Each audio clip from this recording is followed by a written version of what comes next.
I did summer work in a couple of factories. One of them was a clothing factory. I was a fetcher, you know, go get me this, go get me that.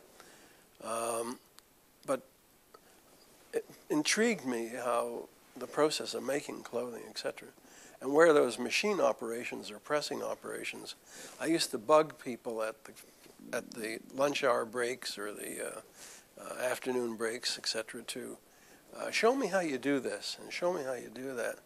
And I was quickly adaptable to learning these things. In fact, the only thing I never did was thread a needle and sew by hand. But I could work the various machines, and I knew that the concept for what was being created was in this layer called the designer's office. And I wanted to meet the designer, and I found his weakness. He loved to play pinochle at lunch. Okay? Now, I didn't know how to play pinochle, but I went and learned how to play pinochle. And then I challenged him to a game, and we became regulars at noontime. And then, being in his lair, I would see all this paper that was being graded into suits, and I would ask questions about it. And I could see through his eyes what went into conceptualizing clothing. And then the foreman in the shop found me such a handy guy to have around when they had a vacancy in one section of the factory, one thing or another. I could work certain machines okay, you know, and he would place me in there, and very quickly I would work up speed and produce well. And so I was a handy person to have around.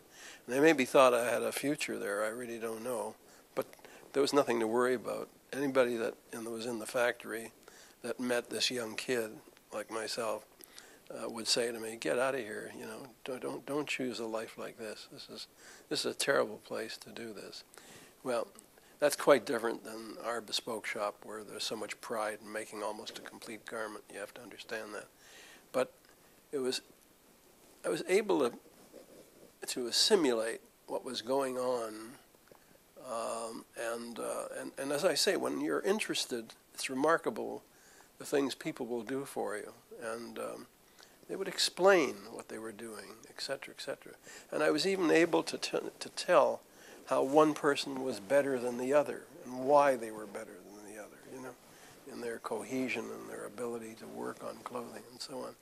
So it really intrigued me, and when I went to work for Sam on a part-time basis, downstairs was basically a clothing department. And I would watch him sell, and I'd watch him measure, and they had a tailoring department for alterations, etc. So I stuck my nose into everything, you know, that I expect at the time he would have been happy if I didn't, but and this is how I learned. And then, of course, when I started in business, by 1958, I had vendors that told me of the best merchants that existed in the United States or in England or places like that. It was a while before I went to England, but I went to meet these merchants and see how they ran their business.